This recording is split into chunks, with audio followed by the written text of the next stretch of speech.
अवधूत चिंतन श्री गुरुदेव दत्त श्री स्वामी समर्थ। मी शीतल तुमच्या सगळ्यांचं चॅनलमध्ये स्वागत करते, नॅचरल सुरुवात करते। म्हणजे आपल्या सगळ्यांना माहितीच आहे, कालच्या व्हिडिओत मी सांगितलंच होतं की बा येत्या 29 जुलै 2026 बुधवार या दिवशी आपली गुरुपौर्णिमा आलेली आहे, जी आषाढी पौर्णिमा असते। आणि आषाढी पौर्णिमेलाच गुरुपौर्णिमा व्यास पूजन हे आपलं उत्साहात मोठ्या उत्साहात साजरं होत असतं।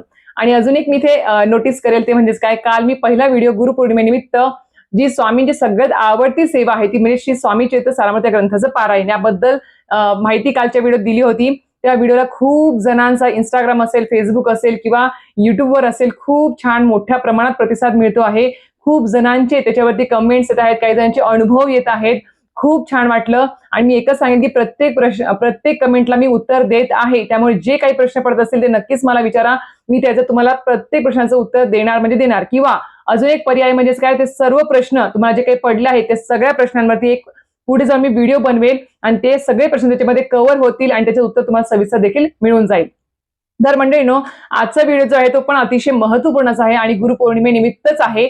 थंब वरून तुम्हाला कळालं असेलच आणि खूप जणांच्या जे आपले स्वामी भक्त आहेत, दत्त भक्त आहेत, त्या प्रत्येकाच्या मनामध्ये हा कालच प्रश्न आला असेल की बाबा आता गुरुपौर्णिमा येते आहे आणि गुरुपौर्णिमा म्हणजेच काय, आपणास माहिती आहे की दत्त महाराज आणि स्वामी समर्थ महाराज हे काही वेगळे नाही आहेत, हे एकच स्वरूप आहे। आपले श्री स्वामी समर्थ महाराज हे दत्तावतारच स्वरूपातील आहे। त्याच्यामुळे प्रत्येकाच्या मनामध्ये असेल की आता गुरुपौर्णिमेनिमित्त मला श्री गुरुचरित्र ग्रंथाचं पारायण करायची इच्छा आहे आणि मी करणारच, पण कसं करावं, कधी चालू करावं, त्याचे नियम अटी काय आहेत, जे नवीन भक्त आहेत त्यांना माहिती नसेल नियम अटी, तर आणि केव्हा सुरू करायचं आहे, केव्हा समाप्त करायचं आहे याबद्दल संपूर्ण माहिती मला आजच्या व्हिडिओमध्ये भेटणार आहे। अगदी साध्या सोप्या पद्धतीने। व्हिडिओ थोडासा मोठा झाला तर क्षमा आधीच मागून घेते, कारण की माहितीच तेवढी मोठी आहे या ग्रंथाबद्दल, त्या पारणाबद्दल आणि त्या नियमांबद्दल। त्यामुळे मी तरी पण प्रयत्न करेल की लवकरात लवकर व्हिडिओ आपला संपवण्याचा। तर मंडळींनो, हाच व्हिडिओ आता पूर्ण तुम्हाला शेवटपर्यंत बघायचा आहे, जेणेकरून तुम्हाला कुठले प्रश्न पडणार नाही, शंका देखील निर्माण होणार नाहीत। आणि हो, अजून एक, आपल्या चॅनल सबस्क्राईब करून घ्या, बेल आयकॉनला क्लिक करून घ्या, जेणेकरून आपले येणारे जे काही नवनवीन व्हिडिओ आहेत ते तुमच्यापर्यंत सगळ्यात आधी पोहोचतील आणि आपले सणावाराचे पारायण असेल किंवा जे काही सेवांचे व्हिडिओ असतात ते सर्व काही तुम्हाला बघायला मिळतील। तर मंडळींनो, तुम्हाला सांगितल्याप्रमाणे येत्या 29 जुलै 2026 या दिवशी आषाढी पौर्णिमा आहे आणि याच दिवशी आपली गुरुपौर्णिमा देखील साजरी होणार आहे। आता गुरुपौर्णिमा आपल्या सगळ्यांना माहिती आहे, गुरु आणि शिष्याचं जे काही नातं आहे, जे वर्षानुवर्षे चालत आलेलं आहे, त्यानिमित्त हा गुरुपौर्णिमा जो आपला उत्सव आहे तो मोठ्या प्रमाणात साजरा होत असतो। शिक्षक विद्यार्थी असेल, आपले आई वडील जे आपले सगळ्यात प्रथम गुरु आहेत, दुसरे आपले शिक्षक गुरु आहेत, त्यानंतर आपण आपल्या आयुष्यामध्ये ज्या इष्टदेवतांना ज्यांना गुरु केलेला आहे त्यांच्यासाठी सुद्धा हा दिवस खूप महत्वाचा असतो। आणि एकतर मला असं वाटतं की शेवटच्या श्वासापर्यंत, जन्मल्यापासून ते शेवटच्या श्वासापर्यंत प्रत्येक जण काही ना काहीतरी कोणाकडून तरी शिकत असतो, काहीतरी बोध हा घेतच असतो। प्रत्येकाच्या आयुष्यामध्ये शेवटच्या श्वासापर्यंत असं कुणीच नाही आहे व्यक्ती की जो पूर्ण परिपूर्ण आहे, काही ना काहीतरी कुठं ना कुठे तो शिकतच असतो।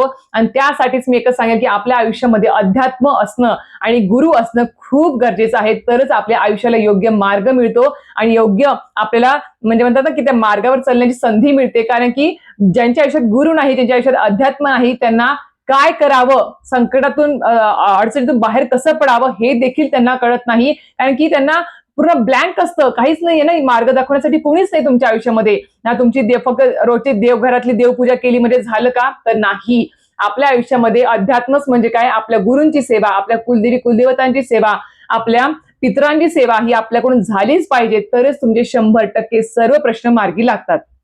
आता मी एकच सांगेल की जर तुम्हाला इच्छा असेल या गुरुपौर्णिमेनिमित्त श्री गुरुचरित्र ग्रंथाचं पारायण करण्याची, तर मी सुरुवातीला तुम्हाला सांगते की आपल्याला कधी सुरुवात करता येईल आणि कधी समाप्त करता येईल। आणि जर तुमची इच्छा असेल एक पेक्षा जास्त पारायण करण्याची गुरुचरित्र ग्रंथाचं, तर ते पण तुम्ही करू शकणार आहात। पण मी एकच सांगेल की फक्त तारीख जाणून घ्या की तुम्हाला कधी सुरुवात करायची आणि कधी समाप्त करायची आहे ती। तर मी एकच सांगेल की आता 29 जुलैला बुधवारी आपली गुरुपौर्णिमा तिथी आहे, तर याच दिवशी जर तुम्हाला समाप्ती करायची असेल श्री गुरुचरित्र ग्रंथाच्या पारायणाची, याच दिवशी तुमचं उद्यापन जर यावं असं वाटत असेल, तर आता बघा 29 जुलैला गुरुपौर्णिमा आहे इथे। तर आता काय करायचं, आपल्याला त्याच्या अगोदर 29 तारखेच्या अगोदर जो 23 जुलैचा गुरुवार आहे, 23 जुलैच्या गुरुवारी तुम्ही आपल्या श्री गुरुचरित्र ग्रंथाच्या पारायणाला सकाळी सुरुवात करू शकतात। म्हणजे पहिला दिवस 23 तारखेचा, दुसरा 24, तिसरा 25, चौथा 26, चौथा 26, 27 जी डेट आहे ती 5वा, 6वा आणि 7वा बघा, जर तुम्ही इथे 23 तारखेला गुरुवारी 23 तारखेला जर गुरुवारी तुम्ही इथे पारायण चालू केलं तर तुमचं 1, 2, 3 आणि इथे 4, 5, 6 आणि 7 बरोबर 7व्या दिवशी तुमचं उद्यापन येईल. तर तुम्हाला एक खूप अशी संधी आहे 23 जुलैला पारायण सुरू करण्याची. तर 23 जुलैला तुम्ही पारायण सुरू करू शकता. त्याच्या अगोदर जर समजा 23 ते 29 दरम्यान तुमचं काही अडचण आहे, काही विवाह कार्य आहे किंवा नाही जमणार आहे, तर काय करायचं, त्याच्या अगोदर सुद्धा तुम्ही पारायण करू शकता. ते म्हणजेच कधी, 16 जुलैला गुरुवारी. 16 जुलैला तुम्ही गुरुवार आहे त्या दिवशी पण गुरुवारचा आहे योगाने बघा. 16 जुलैला गुरुवार आहे. 16 जुलैला तुम्ही गुरुवारी हे पारायण चालू करू शकता आणि 16, 17, 18, 19, 20, 21, 22 म्हणजे बरोबर तुमचं 22 तारखेला तुमचं उद्यापन होऊन जाईल. जर तुमचं 23 ते 29 दरम्यान काही जर तुमचे कार्यक्रम, काही मासिक धर्म काही असेल तर सांगते आहे की तुम्ही 16 जुलैला सुद्धा तुम्ही पारायण सुरू करू शकता. आणि खूप जणांची इच्छा असते की नाही, मला गुरुपौर्णिमेच्या दिवशीच उद्यापन आलं पाहिजे, तर सरळ तुम्ही 23 जुलैला गुरुवारी पारायणाला सुरुवात करू शकता. आता जर तुम्ही म्हणताल की ताई मला 9 तारखेला गुरुचरित्र ग्रंथाच्या पारायणाला सुरुवात करता येईल का 15 तारखेपर्यंत, तर मी एक सांगेल की 9 तारखेपासून ते 14 तारखेपर्यंत 9 जुलै ते 14 जुलैपर्यंत श्री गुरुचरित्र ग्रंथाचं पारायण करू नका. का, मी पण एक सांगते तुम्हाला, आपल्या म्हणजे हे पारायण करत असताना एक नियम आहे किंवा ज्या वेळेस तुम्ही श्री गुरुचरित्र ग्रंथाचं पारायण करता त्या 7 दिवसाच्या पारायणामध्ये अमावस्या तिथी येता कामा नये आणि अमावस्या तिथीच्या दिवशी उद्यापन सुद्धा येता कामा नये. हा नियम आहे. तुम्ही आतापर्यंत बघा, जेवढे आपले सप्ताह झाले आहेत केंद्रामध्ये, ज्यावेळेस दत्त जयंती येते, स्वामी समर्थांची पुण्यतिथी असेल, त्यावेळेस मी बघा त्या पूर्ण 7 दिवसामध्ये कधीच अमावस्या येत नाही आणि उद्यापन सुद्धा अमावस्येला येत नाही. फक्त अमावस्येचे 1 दिवस तरी होतं, पण अमावस्या दिवशी उद्यापन आपलं होत नाही, पारायणाचं कधीच होत नाही. म्हणून सांगते की खूप जण हे चूक करतात. म्हणून सांगते की तुम्हाला आता सध्या तुम्ही हे पारायण 8-9 तारखेला चालू करू नका, जेणेकरून तुमचं उद्यापन 14 तारखेला येईल किंवा तुमचं त्या 7 दिवसामध्ये अमावस्या तिथी सुद्धा येता कामा नये. हा नियम आहे. म्हणून सांगते आहे, या दिवशी फक्त 14 तारखेपर्यंत पारायण हातात घेऊ नका करायला. 14 तारखेनंतर तुम्ही 15 पासून कधीही श्री गुरुचरित्र ग्रंथाचं पारायण 7 दिवसाचं करू शकता. म्हणून सांगते की आता तुम्हाला सुरुवातीला ह्या गोष्टी सांगितल्या की कधी चालू करता येतं, कधी समाप्त करता येतं. आता श्री गुरुचरित्र ग्रंथाचं पारायण करायचं असेल तर तुम्हाला अगोदर पोथी असणं खूप गरजेचं आहे. सर्वप्रथम मी एकच सांगेल, सुरुवातीला ज्यांच्या घरामध्ये श्री गुरुचरित्र ग्रंथाची पोथी आहे मोठी 52-53 अध्यायाची, त्यांनी आपल्या घरात ज्यावेळेस सप्ताह नसतो, पारायण आपण करत नाही, त्यावेळेस ती अशा पद्धतीने आपल्याला गुंडाळून तिची पवित्रता राखली पाहिजे. अशा पद्धतीने आपल्याला तिचं ठेवण असली पाहिजे. हा खूप मोठा ग्रंथ आहे, साधा सुद्धा बाकीच्या पोथींसारखा नाही आहे. असं म्हटलं गेलं आहे की आपला हा 5वा वेद श्री गुरुचरित्र ग्रंथ आहे. या ग्रंथामध्ये सूक्ष्म स्वरूपामध्ये दत्त महाराजांचं वास्तव्य असतं. म्हणून आपण ज्यावेळेस रोजचे 14वा 18वा अध्याय वाचतो किंवा एक अध्याय वाचतो, त्यावेळेस रोजच्या रोज ही पोथी हाताळायची नसते. त्यासाठी छोटे छोटे तुम्ही वेगळ्या 10-10 रुपयाच्या पोथी आणू शकता. पण हा जो ग्रंथ आहे तो खूप पवित्र आहे. फक्त 7 दिवसाचं पारायण करायचं असेल त्याच वेळेस ह्याला आपण उघडायचं आहे आणि पारायण करायचं आहे. आणि त्या 7 दिवसाच्या पारायणामध्ये सुद्धा वाचन झालं की ते झाकून ठेवायचं असतं, ओपन पोथी ठेवायची नसते. अशी ह्याची पवित्रता राखायची आहे. आता मी तुमच्या समोरच ही पोथी ओपन करते आहे. आता मी मागे स्वामी समर्थांची पुण्यतिथी होती त्यावेळेसच पारायण झालं होतं. तर आता ही पोथी तुम्हाला मी दाखवते की बा तुम्हाला जर पोथी घ्यायची असेल तर जवळच्या दिंडोरी स्वामी समर्थ केंद्रामध्ये व्हिजिट करा. तुमच्या तिथे तुम्हाला ही श्री गुरुचरित्र ग्रंथाची पोथी भेटून जाईल. आता ही जी पोथी आहे मी तुम्हाला सांगते खूप जुनी आहे. हे माझ्या मिस्टरांचं लग्न होण्याच्या अगोदरपासून त्यांनी ही पोथी घेतली होती. या पोथीवरती भरपूर असे पारायण झालेले आहेत, खूप पारायण झाले आहेत. मिस्टरांनी केले आहे, मी केलेले आहेत. म्हणून सांगते की खूप जास्त पारायण ह्याच्यावरती झालेले आहेत. खूप जुनी पोथी आहे आणि त्यावेळेस ही 100 रुपयाला होती पोथी. आता याची किंमत किती आहे माहिती नाही, तुम्ही स्वतः चेक करा. आणि जर तुमच्या जवळपास कुठे दिंडोरी स्वामी समर्थ केंद्र नसेल तर सरळ सरळ तुम्हाला मी एक नंबर इथे पीप करते, परत एकदा कालच्या व्हिडिओत केला आहे, इथे सुद्धा परत पीप करते आणि तो नंबरवर तुम्ही कॉन्टॅक्ट करा. त्या दादांकडून ही पोथी आजच मागवून घ्या. आयुष्यभर तुम्हाला ही पोथी उपयोगी पडणार आहे, हे लक्षात ठेवा. आणि असं म्हटलं गेलं आहे की जे कोणी श्री गुरुचरित्र ग्रंथाचं पारायण आयुष्यामध्ये एकदा तरी करतं, असं म्हटलं की जन्माला आलात ना तर एकदा तरी मरायच्या अगोदर एकदा तरी या ग्रंथाचं पारायण कराच. तुम्हाला काय काय अनुभूती येईल ना ते साक्षात दत्त महाराजांचं तुम्हाला अनुभूती येईल आणि त्यांचं दर्शन सुद्धा घडेल. कुठल्या स्वरूपात घडेल माहिती नाही, पण नक्कीच घडेल आणि सगळे काही प्रश्न मार्गी लावण्याचं काम म्हणेल मी खरंच तुम्हाला या पोथीमध्ये सर्व काही तुम्हाला अनुभवायला मिळेल. प्रत्येक अध्यायामध्ये आपले श्री गुरुजी दत्त महाराज असतील किंवा नृसिंह सरस्वती महाराज आहे यांच्या सर्व लीला, त्यांचे चमत्कार, त्यांनी काय काय अनुभव दिले आहे त्यांच्या भक्तांना, ते सगळं काही याच्यामध्ये आहे. प्रत्येक अध्याय मन लावून वाचावा. आणि ते असं वाटतं ना, ज्यावेळेस पारायण सुरू केलं ना, ज्यावेळेस समाप्त व्हायला येतं ना, त्यावेळेस अक्षरशः खूप जण रडकुंडीला येतात की का पारायण संपलं. तर अशा प्रकारे तुम्हाला ह्या गुरुचरित्राचं पारायण या गुरुपौर्णिमेनिमित्त करायचं आहे. जेवढं बोल तेवढं कमी आहे पोथीबद्दल, मी एवढं सांगेल फक्त. पण या पोथीने खूप जणांचे प्रश्न मार्गी लागलेले आहेत. आमच्या पण आयुष्यामध्ये खूप सारे अनुभव या पोथीमुळे आम्हाला लाभलेले आहेत. एवढंच मी सांगेल. आता हा जो ग्रंथ आहे तो तुम्हाला घ्यायचा आहे. आणि अजून एक सांगेल की हा जो ग्रंथ आहे तुम्हाला हिंदी भाषेमध्ये, हिंदी, मराठी, गुजराती, इंग्रजी आणि कन्नड भाषेमध्ये सुद्धा तुम्हाला हा ग्रंथ उपलब्ध आहे. त्याच्यामुळे मला मराठी भाषा येत नाही, कसं करू, काय करू, तर तुम्हाला इतर भाषांमध्ये सुद्धा हा ग्रंथ उपलब्ध आहे. बघा, एवढी मोठी मुभा श्री गुरुमाऊलींनी करून दिलेली आहे. त्याच्यामुळे भाषेचा कुठला अडथळा तुम्हाला होणार नाही आहे. इंग्रजी भाषा सगळ्यांना जमत असेल तर तुम्ही इंग्रजी भाषेमध्ये सुद्धा या ग्रंथाचं पारायण करू शकणार आहेत. एवढी तुम्हाला सोय झालेली आहे. आता या ग्रंथाचं पारायण ज्यावेळेस तुम्ही सुरू करणार आहेत, तर याच्या आदल्या दिवशी तुम्हाला काय करायचं आहे, या पोथीमध्ये प्रामाणिक सांगेल की या पोथीमध्ये सुरुवातीला काही नियम दिले आहेत, ते नियमांचं पालन करायचं आहे आपल्याला. सोबत आपल्याला 7 दिवस काय दिनचर्या पाहिजे, काय कसं वागलं पाहिजे, राहिलं पाहिजे, ते पण सगळं दिलेलं आहे याच्यामध्ये. आणि पोथीचं पारायण ज्यावेळेस करतो त्यावेळेस आपल्याला त्याची मांडणी वगैरे आहे ती पण मी तुम्हाला थोडक्यात सांगेल, किंवा माझ्या चॅनलला चेकआउट करा तुम्ही. माझ्या चॅनलवरती प्रॉपर व्हिडिओ आहे श्री गुरुजी ग्रंथाच्या पूजेच्या मांडणीचा, तो तुम्हाला तिथे दिसून जाईल, त्यात दाखवलेला आहे. मी आता फक्त तुम्हाला ओरल सांगते आहे. आता तुम्ही समजा 16 जुलैला पारायण चालू करतायत किंवा गुरुपौर्णिमेनिमित्त जेव्हा केव्हा तुम्ही पारायणाला सुरुवात करता 7 दिवसाच्या, त्यावेळेस काय करायचं तुम्हाला, आता समजा उद्यापासून पारायणाला सुरुवात करताय तर तुम्हाला 1 दिवस अगोदर तुम्हाला काय करायचं आहे, एक नारळ, खडीसागर, अगरबत्ती, आणि तुम्हाला हे विनंतीसाठी तुम्हाला एक विनंती म्हणून आपल्या दत्त महाराजांच्या मंदिरामध्ये किंवा स्वामी समर्थांच्या केंद्रामध्ये घेऊन जायचं आहे आणि तिथे विनंती करायची आहे, तिथे ते ठेवायचं आहे. आणि मी उद्यापासून गुरुपौर्णिमेनिमित्त श्री गुरुजी ग्रंथाचं पारायण करण्यास सुरुवात करते आहे असं तिथे बोलायचं. हे पारायण माझ्याकडून निर्विघ्नपणे पार पाडून घ्या दत्त महाराज, स्वामी समर्थ महाराज. आणि माझी तुमची जी काही इच्छा असेल, मनोकामना असेल, अडचण असेल, संकट असेल, ते निवारण होऊ द्या असं तिथे प्रार्थना करावी आणि नाक घासून मुजरा करावा आणि घरी परत यावं. आणि उद्या पारायण चालू करणार आहोत आणि आदल्याच दिवशी 1 दिवस अगोदर आपल्याला 5 छोट्या छोट्या चपातीच्या त्या चाणक्या म्हणतात किंवा छोटे छोटे दामटे चपात्या असतात बघा, फक्त चपाती छोटी छोटी करायची आहे 5. त्यातल्या 4 चपात्या ह्या श्वानांसाठी म्हणजे कुत्र्यांसाठी असतात आणि 1 जी असते ती गायीसाठी असते. ते आपल्याला त्यांच्या नावाच्या 5 या चाणक्या बाजूला काढायच्या आहेत. सकाळी सकाळी ज्यावेळेस आपण स्वयंपाक करू, आदल्या दिवशी ज्या दिवशी विनंतीचा नारळ ठेवणार आहोत त्या दिवशी सकाळी 5 चाणक्या वेगळ्या काढायच्या आणि त्या जिथे कुठे तुम्हाला कुत्री वगैरे येतात किंवा श्वान येतात किंवा गायी येतात तिथे तुम्हाला ते ठेवायचं आहे. अजून एक गोष्ट, खूप जण विचारतात की ताई आम्हाला गायच भेटली नाही, कुत्रेच मिळाले नाही, त्यांनी खाल्लंच नाही. तर मी एक सांगते, मनामध्ये शंका आणायची नाही. फक्त त्यांच्या नावाने आपण ते एका मोकळ्या जागेमध्ये जिथे जनावर वगैरे येतात त्या ठिकाणी नेऊन ठेवायची आहे. तिथे आपण प्रार्थना करायची, बस परत निघून यायचं. आपण त्या कुत्र्यांच्या मागे मागे पडायचं नाही किंवा शोधत फिरायचं नाही आहे. फक्त मोकळ्या जागेमध्ये त्यांच्या नावाने ठेवून द्यायचं आहे. ती एक आपला नियम आहे, तो नियमाचं पालन करायचं आहे आपल्याला, हे समजून घ्या. ते झालं. ज्या दिवशी आपलं पारायण आहे त्या दिवशी मी सांगेल 7 दिवस तुम्हाला पवित्रता घरामध्ये राखावी लागणार आहे. नियम अटी पाळून जर तुम्ही पारायण केलं, अवघड वाटतं तुम्हाला, तेवढे अवघड नाही आहेत.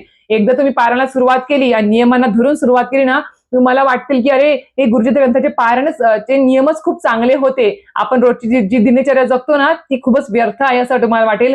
जे सात्विक आहार आपण या 7 दिवसामध्ये घेतो ना, त्याच भाज्या नंतर आपल्याला आवडायला सुरुवात होत असते आणि आपल्या शरीराला सुद्धा काही त्रास होत नाही. म्हणून सांगते की नियमांना अटींना धरूनच मला हे पारायण करायचं आहे. कुठल्याच नियमांमध्ये तुम्हाला मुभा भेटणार नाही आहे. फक्त काही शारीरिक व्याधी आहेत, बसता येत नाही आहे, पायाचा गुडघ्याचा काही त्रास आहे, तर तुम्ही खुर्चीवर बसून हे पारायण करू शकता. फक्त मांडीवर ग्रंथ घेऊन वाचायचा नाही. ज्यावेळेस मी खुर्चीवर वाचता आहात त्यावेळेस समोर एक टेबल ठेवा, स्टूल ठेवा, घरामध्ये सांगते मी ठेवा. त्याच्यावर तुम्हाला एक आसन टाकायचं आहे किंवा पाठ ठेवा, त्याच्यावर तुम्हाला ही पोथी ठेवायची आहे. आणि ज्यावेळेस तुम्ही खुर्चीवर बसून पारायण करत आहात तर त्यावेळेस तुम्हाला ही त्यावेळेस सुद्धा 7 दिवस ही पोथी हलवता येत नाही. त्यामुळे घरामध्ये अशी जागा बघायची की ज्या ठिकाणी तुम्हाला ही पोथी हलवता येणार नाही. हा नियम आहे. म्हणून सांगते की वाचून झाल्यावर पोथी उचलून ठेवायची नाही. बाकीच्या ग्रंथांसारखी 7 दिवस ज्या ठिकाणी पहिल्या दिवशी आपण ही पोथी ठेवली तिथे ठेवली, तिथून आपण फक्त उघडायचं, कपडा वाचन करायचं, परत बंद करायचं, कपडा झाकून द्यायचं, एवढंच करायचं. पोथी उचलायची नाही, हलवायची नाही, उचलून कुठे ठेवायची सुद्धा नाही. म्हणून सांगते की 7 दिवस नियम पाळूनच करा. फक्त तुम्हाला तेवढीच मुभा भेटणार आहे. लहान बाळ वगैरे असेल, काही असेल तर वाचन करताना आपणास माहिती असेल की ह्या पोथीचं ज्यावेळेस आपण वाचन करतो त्यावेळेस मध्येच आपल्याला उठता येत नाही, कोणाशी बोलता येत नाही, मोबाईल फोनवर बोलता सुद्धा येत नाही. त्यामुळे दिवसभरामध्ये आता याचं वाचन कधी करायचं असतं? सकाळी ब्रह्ममुहूर्त, सकाळी पहाटे 3 वाजल्यापासून ते दुपारी 4 वाजेपर्यंत तुम्ही याचं वाचन करू शकता या ग्रंथाचं. तर दुपारी 12 ते 12:30चा टाइम स्किप करायचा फक्त आणि नंतर तुम्ही वाचू शकता. पण दुपारी 4च्या नंतर तुम्हाला या पोथीचं वाचन करता येणार नाही आहे. सगळ्यांना मी सांगते तरी पण खूप जण चुका करतात. आणि अजून एक खूप जणांची चूक होते ती म्हणजेच काय, आज पहिल्या दिवशी जेवढे अध्याय दिलेले आहेत तेवढेच 1 ते 9 अध्याय पहिल्या दिवशी असतात. तेवढे अध्याय पहिल्या दिवशी वाचन झालेच पाहिजे तुमचे. आजचे आज थोडेच अध्याय वाचून झाले, उद्या थोडे वाचू का? नाही. ज्या दिवशीचे अध्याय त्याच दिवशी पूर्ण झाले पाहिजे, तरच ते तुमचं पारायण ग्राह्य धरलं जाईल. आजचं उद्या, उद्याचं परवा ढकलायचं नाही आहे. प्रत्येक दिवशी जास्त जास्त अध्याय आहे. म्हणून सांगते की जे जॉब करत आहेत, ज्यांना दिवसभर जमत नाही, त्यांनी पहाटे उठा. मी माझं सांगते, अतिशयोक्ती म्हणून नाही, तर जेव्हा केव्हा मी घरामध्ये पारायण करते त्यावेळेस पहाटे 3 वाजता मी उठते. कारण की मला माहिती आहे की दिवसभरामध्ये आपल्याला उठावं लागतं. मुलीची शाळा आहे, मिस्टरांचा जॉब आहे, इतर काही कामं असतात, कोणी येतं जातं, उठावं लागतं. आणि दिवसभरात भरपूर गोंगाट असतो, काही काही असतं, मन विचलित होतं, लक्ष केंद्रित होत नाही. म्हणून पहाटे 3 ते सकाळी 6 पर्यंत जो काही टायमिंग असतो ना, तो अतिशय पवित्र टायमिंग आहे. ब्रह्ममुहूर्तात तुम्ही हे पारायण करत आहात.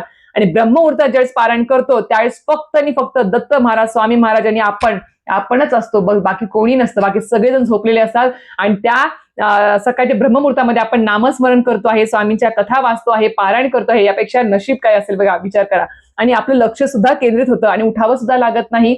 म्हणून थोडे 7 दिवस आपल्याला थोडा शरीरात त्रास द्यायचा. आपण 3 वाजता उठायचं, पहाटे 3:30ला उठा, 4ला उठा, पण 6-7 पर्यंत तुमचं पारायण कंप्लीट होऊन जाणार आणि तुम्ही दिवसभरामध्ये बाकीचे कामं सुद्धा करू शकणार आहात. हा सगळ्यात बेस्ट टायमिंग आहे. ज्यांना दिवसभरात मुलं शाळेत दिला टाइम असतो त्यांनी त्या टायमिंग मध्ये करावं, पण दुपारी 4 पर्यंतच करायचं आहे. हे एक सांगते, कारण की खूप जण ह्या चुका करतात म्हणून या प्रश्न अगोदर मी घेतले आहेत. आता ज्या दिवशी तुमचं पारायण आहे त्या दिवशी अजून एक सांगेल, ह्या ग्रंथाचं पारायण करत असताना तुम्ही देवघरासमोर बसून पारायण करू शकणार नाही. कारण की ही पोथी तुम्हाला 7 दिवस उचलता येत नाही, हलवता येत नाही. त्यामुळे तुम्हाला देवघरातली देव तुम्हाला रोज पूजा करावी लागते. त्यामुळे पोथीवर काही सांडलोट होऊ शकते किंवा पोथी हरू शकते. म्हणून देवघरासमोर पोथीची पूजा मांडणी किंवा पोथी ठेवायची नाही. देवघराच्या बाजूला ठेवा किंवा एखाद्या वेगळ्या जागेत ठेवा घराच्या, जिथे कोणी जात नाही, येत नाही, आणि पोथी सुद्धा हलवायची वेळ येणार नाही. पूजा मांडणी करून तुम्हाला पारायण करायचं तर पूजा मांडणी करून तुम्ही पारायण करू शकता. फक्त पोथी ठेवली तरी सुद्धा चालेल आणि दोन्हीपैकी तुम्ही चालेल, पण फक्त जागेचा अभाव असेल तर पूजा मांडणी करू नका, फक्त पोथीची मांडणी करा तरी सुद्धा चालेल. दिवा अखंड 7 दिवस मला लावायचा तर तुम्ही 7 दिवस अखंड दिवा लावू शकता, पण त्याची तुम्हाला निगा राखावी लागेल. 7 दिवस सकाळ संध्याकाळ तो विजला नाही पाहिजे, याची काळजी घ्यावी लागेल. आणि जर नसेल तुम्हाला 7 दिवस अखंड दिवा लावायचा तर तुम्ही जेवढ्या वेळ तुम्ही वाचन करता तेवढ्या वेळेस जरी तो दिवा राहिला, परत 1-2 घंटे जरी चालला तरी सुद्धा चालेल, काही हरकत नाही, ते पण चालेल. आता तुम्हाला टायमिंग पण सांगितलं आहे मी तुम्हाला, आणि पूजा मांडणी पण तुम्हाला व्हिडिओ प्रॉपर बघायचा असेल, जास्त काही नाही, फक्त पूजा मांडणीमध्ये चौरंगावरती पिवळा किंवा लाल वस्त्र अंथरायचं आणि चौरंगावर तुम्हाला दत्त महाराजांचा फोटो असेल, स्वामी समर्थांचा फोटो असेल, मूर्ती असेल, जे काही असेल किंवा दत्त महाराज स्वामी समर्थांचा फोटो एकत्र असेल ते समोर ठेवायचं. एक कलश मांडायचा, पाण्याचा कलश सगळ्यांना माहिती असेल. आणि जी काही आपण मूर्ती मांडतो, अजून एक खूप जण चूक होते बघा.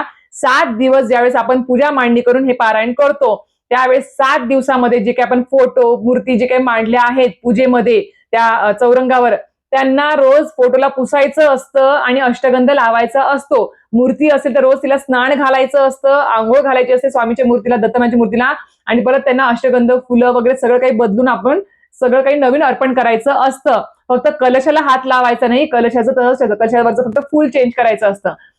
म्हणून सांगते, कारण खूप जणांनी काय केलं मागच्या वेळेस 7 दिवस स्वामींना आंघोळच घातली नाही. जसं आपण घटी देव बसवतो नवरात्रात तसं प्रमाणे ठेवून दिले होते, तसं करायचं नाही, खूप मोठी चूक आहे. आपण स्वामींना घटी बसवलेलं नाही आहे, स्वामींसाठी आपण पारायण करतोय, त्यामुळे स्वामींना रोज स्नान घालायचं.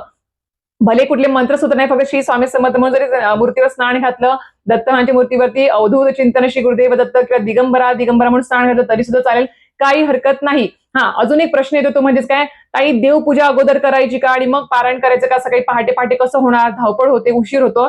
देवपूजा निवांत करायची नंतर आपले पारायण झाल्यावरती. फक्त जिथे आपण पारायणाची पूजा मांडणी केली आहे ते पूजा मांडणीमधलं फक्त आपल्याला सगळं आवरावं लागणार, पारोसं काढायचं आणि नवीन सगळं काही अर्पण करायचं, त्या फोटोला पुसायचं, मूर्तीला स्नान घालायचं, जिथे पारायणाची पूजा मांडणी केली आहे तिथे सांगते आहे.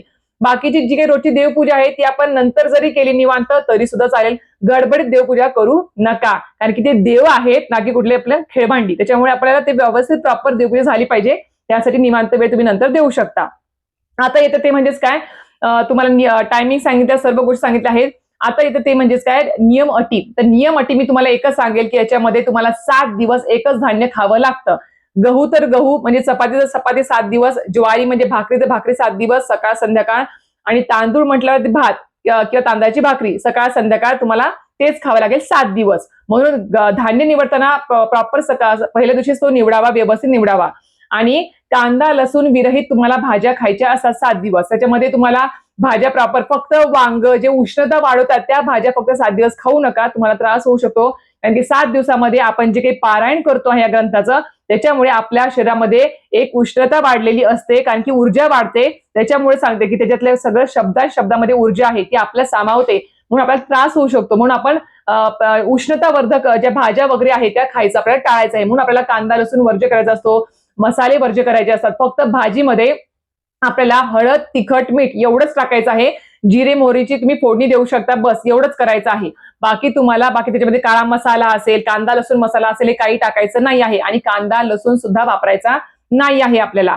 फक्त नॉर्मल सात्विक आहार आपल्याला 7 दिवस घ्यायचा आहे. फळं, दूध, दही, ज्यूस, बाकीचं तुम्ही सगळं काही घेऊ शकता, खाऊ शकता. फक्त कांदा लसूण विरहित. आणि आपल्याला 7 दिवस अजून एक गोष्ट सांगेल, 7 दिवस घरात पारायण करत आहात गुरुपौर्णिमेनिमित्त आपल्या गुरूंसाठी, 7 दिवस घरात नॉनव्हेज आणायचं पण नाही, घरात शिजवायचं पण नाही. घरच्या लोकांना जर खायची इच्छा असेल तर त्यांनी बाहेर जाऊन खावं, आणि आल्यावरती घरी कुठेही शिवत न करता त्यांनी अगोदर आपापल्या रूम मध्ये निघून जावं. जिथे पारायणची मांडणी तिथे तर बिलकुल त्यांनी जाऊ नये. 7 दिवस घरच्यांना सांगा की मी गुरुपौर्णिमेनिमित्त पारायण करते आहे, सगळ्यांनी सपोर्ट करा म्हणून सांगायचं. आणि मी पण जे कोणी बघत असतील व्हिडिओ, तुमच्या घरात एखादी व्यक्ती पारायण करायची त्यांना इच्छा असेल तर नक्कीच त्याला पारायण करण्यासाठी मदत करा. तुम्ही त्यांना म्हणजे एक प्रकारे तुम्ही हेल्प करा. ठीक आहे, तू पारायण कर, आम्ही सगळे नियमांचं पालन करायला तयार आहोत असं तुम्ही बोला. कारण की घरातली एक व्यक्ती ज्यावेळेस एक पारायण करते किंवा सेवा करते किंवा अध्यात्मामध्ये असते, त्यावेळेस सगळं कुटुंब तारून निघत असतं, हे लक्षात ठेवा. म्हणून सांगते आहे, सगळ्या कुटुंबाचं संरक्षण होत असतं. म्हणून मी सांगेल की 7 दिवस घरात नॉनव्हेज आणायचं पण नाही. आणि जर खात असाल तर तुम्ही ज्यावेळेस पारायण चालू करणार आहेत उद्यापासून, त्याच्या 2 दिवस आधीच फ्रीज स्वच्छ करून टाकायचा. फ्रीजमध्ये काहीच ठेवायचं नाही, अंडी नाही, मांस मच्छी नाही, काहीच नाही. गॅस पण पूर्ण गोमूत्र वगैरे टाकून सगळं काही स्वच्छ करून टाकायचंय. गॅस वगैरे सगळं, स्वयंपाकघर वगैरे, घरामध्ये सुद्धा 7 दिवस सकाळ संध्याकाळ गोमूत्र शिंपडायचं आहे तुम्हाला. आणि कुठल्याही प्रकारे तुम्हाला घरामध्ये कुठल्या प्रकारचं व्यसन किंवा मांसाहार खाल्ला जाणार नाही याची काळजी घ्यायची आहे. अजून एक, गादीवर झोपायचं नसतं, गादीवर बसायचं नसतं. तुम्ही चटई टाकून गोधडी टाकून झोपू शकता, खाली बसू शकता. अजून एक गोष्ट ती म्हणजेच काय, परान्न वर्ज्य करायचं. 7 दिवस कोणाच्याही घरचं खायचं नाही. मावशी आहे, आत्या आहे, बहीण आहे, काका आहे, मामा आहे, नाही जमणार. फक्त तुम्ही ज्या घरात राहता त्या घरातली तुमची सासू असेल, तुमची आई असेल, बहीण असेल, भाऊ असेल, वडील असतील किंवा तुम्ही स्वतः असेल, तुम्ही तुमच्याच हातचं खाऊ शकता. फक्त घरातल्या व्यक्तींच्याच हातचं. बाहेर कुठलीही जवळची नातेवाईक असू दे त्यांच्या घरचं तुम्हाला खायचं नाही आहे. आता बाहेर कंपनीमध्ये जॉब करताय, तुम्हाला थोडंफार खावं लागतंय, तर एक लक्षात ठेवा, तुम्ही तुमचे स्वतःचे पैसे खर्चून खाऊ शकता. फक्त तिथे खाताना सुद्धा लक्षात ठेवायचं की तुम्ही प्रॉपर जे धान्य निवडलंय तेच खायचं आहे, आणि कांदा लसूण विरहितच तुम्हाला खायचं आहे, याच्याकडे तुम्हाला लक्ष द्यायचं आहे. होईल तेवढं बाहेरचं तुम्ही टाळाच. 7 दिवस आपल्याला तेवढा त्रास होणार नाही. हे तुम्हाला नियमांचं पालन करायचं आहे. अजून एक गोष्ट, ब्रह्मचर्याचं 7 दिवस पालन करावं. भले तुमची संतान प्राप्तीसाठी इच्छा असेल तरी सुद्धा गुरुचरित्र ग्रंथाचं पालन करताना ब्रह्मचर्याचं पालन 7 दिवस करावंच लागणार आहे. त्याच्यामध्ये मुभा नाही तुम्हाला. तर 7 दिवस कडेकोट हे नियमांचं पालन करा. खरंच सांगते तुम्हाला 7 दिवसात एवढे छान छान अनुभव येतील ना दत्त महाराजांचे, एवढी छान अनुभूती मिळेल. खूप लाखो करोडो लोकांना अनुभव आलेले आहे. जेव्हा मी याच्यावरती व्हिडिओ केलेला आहे आजपर्यंत 4 वर्षामध्ये मागच्या, तेव्हा प्रत्येक कमेंट बॉक्समध्ये त्यांचे अनुभव अक्षरशः अंगावर शहारे आणण्यासारखे आहेत 7 दिवसामध्ये. म्हणून सांगते आहे, मासिक धर्म आधी बघून घ्या, तो झाल्यावरतीच हे पारायण करा. मासिक धर्म पुढे आहे, मग मी अगोदर करू का तर नाही, सांगता येत नाही. अगोदर सुद्धा येऊ शकतं उष्णता वाढल्यामुळे. म्हणून मासिक धर्म झाल्यावरतीच हे पारायण करायला सुरुवात करा. आणि जरी मासिक धर्म आला तुम्हाला, घरातल्या इतर कोणा व्यक्तीला तुम्ही तिथे पारायणासाठी बसवा. फक्त तुम्ही तिथे जायचं नाही, शिवत करायचं नाही, आणि गोमूत्र शिंपडायचं त्याला. कारण की हे पारायण मासिक धर्म सुतक विटाळ जरी आलं तरी सुद्धा अर्धवट हे पारायण सोडता येत नाही. तुम्हाला 7 दिवसात हे पारायण संपवावंच लागतं. तुम्हाला तसं ठेवून जमत नाही. समजा सुतक पिटाळ पडला आहे तर काय करायचं, तुम्हाला बाहेरच्या एखाद्या व्यक्तीला कोणातरी सांगायचं की बा येऊन माझं हे पारायण पूर्ण वाचून जावा, किंवा तुम्ही तुमच्या घरात ही पोथी घेऊन जा आणि हे पारायण तुम्ही तिथे तुमच्या घरात पूर्ण करा 7 दिवस, तरी सुद्धा चालेल. पण हे पारायण तुम्हाला 7 दिवस अर्धवट सोडता येत नाही, मध्ये सोडता येत नाही. म्हणून जर तुमचे काही गावाकडे प्रोग्राम असेल, काही ट्रिप्स असतील, तर आधी चेक करा आणि त्याच्यानुसार तुमची वेळ ठरवा आणि तुम्ही पारायण करा. तरी सुद्धा मला असं वाटतंय, जरी मी भरपूर सारे प्रश्न आणि ह्याच्यामध्ये कव्हर केलेले आहेत असं मला तरी वाटतंय. आणि जरी वाटलंच काही तुम्हाला, तर या ग्रंथाच्या सुरुवातीला सगळं काही दिलेले आहेत नियम वगैरे, तर त्याप्रमाणेच तुम्ही करायचं आहे. आणि अजून जर काही प्रश्न पडले तर नक्कीच कमेंट बॉक्समध्ये विचारा. व्हिडिओ खूप मोठा झाला आहे, तरी सुद्धा क्षमा असावी. आणि तुम्हाला सांगितल्याप्रमाणे उद्यापन कसं करावं, तर ह्याच्यामध्ये स्पेशल तुम्हाला व्हिडिओ नंतर करेल. स्वामी चरित्र सारामृत या ग्रंथाचं जे काही तुम्ही 21 पारायण करणार आहात त्याचं उद्यापन कसं करायचं आहे, या ग्रंथाचं उद्यापन कसं करावं ते वेळी सांगेल मी तुम्हाला कसं करायचं आहे. ते जास्त काही थाटमाट करायचं नसतो उद्यापनाला. फक्त काय करायचं, जर तुमची इच्छा असेल कोणत्या लहान मुलांना, मुलींना किंवा एखाद्या सवाष्णाला किंवा एखाद्या जोडप्याला किंवा ब्राह्मण बोलून जेव घालायचं, तर तुम्ही घालू शकता यथाशक्ती. असा काही नियम नाही आहे. यात दिलेलं आहे पोथीमध्ये शेवटी की ब्राह्मण जोडपं जेव घालावं. पण आजकाल कोणी येत नाही, कुठे भेटत नाही, तर सरळ सरळ काय करायचं, आपल्या जवळपास केंद्र असेल, मंदिर असेल दत्त महाराजांचं, स्वामी समर्थांचं, तिथे सरळ जायचं. तुम्हाला जे काही तुम्हाला अन्नदान करायचं आहे ते सगळं काही तुम्ही तिथे घेऊन जा. तिथे आरतीच्या अगोदर जा आणि ते आरतीच्या अगोदर तुम्ही ते घेऊन गेलात, केळी असेल, काही तुम्हाला खिचडी वगैरे असेल, किंवा तुम्हाला जे काही दान करायचं अन्नदान, ते सगळं घेऊन जायचं आरतीच्या अगोदर, तिथे ठेवायचं. स्वामीच्या समोर ठेवतात आणि मग आरती झाली की सगळ्यांना ते प्रसाद वाटतात. एक प्रकारे ते अन्नदान होऊन जाईल. आणि तसं पण होत नसेल तर सरळ सरळ तुम्हाला जे काही अन्नदान करायचं आहे त्याप्रमाणे तुम्ही दक्षिणा तुम्ही त्या दानपेटीमध्ये दान करू शकता. ते पण चालेल, काही हरकत नाही. किंवा गरजवंत कोणी असेल त्यांना तुम्ही काही वस्तू त्यांना नड लागत असेल, तुम्ही त्या वस्तूंची दान सुद्धा करू शकता. ब्राह्मणाला घरी येणं शक्य नसेल तर ब्राह्मणाला तुम्ही त्यांच्या घरी जाऊन शिधा देऊ शकता. सवा पाव म्हणजे पाव किलो तुम्ही सगळं काही घेऊन जाऊन तुम्ही शिधा पण देऊ शकता ब्राह्मणाला. त्या पद्धतीने उद्यापन केलं तरी सुद्धा चालेल. फक्त एकच सांगेल की उद्यापनाच्या दिवशी, आता मी याच्यात कव्हर नाही करत, खूप व्हिडिओ मोठा होतोय, सांगेल स्पेशली एक 5 मिनिटाचा व्हिडिओ नंतर करेल मी अजून एकदा पुढे जाऊन, त्यामध्ये सगळ्या गोष्टी मी क्लिअर करून देईल किंवा कव्हर करून देईल. मला फक्त तुम्ही सांगा की माझं पारायण होत आलं आहे ताई, तुम्ही तो व्हिडिओ करा उद्यापनाचा, त्यावेळेस मी तो पटकन उद्यापनाचा व्हिडिओ तुम्हाला पोस्ट करून देईल व्हिडिओ. तर अशा प्रकारे व्हिडिओ इथेच थांबवते. व्हिडिओ आवडला असेल तर नक्कीच व्हिडिओ लाईक, शेअर, सबस्क्राईब करायला विसरू नका. श्री स्वामी समर्थ.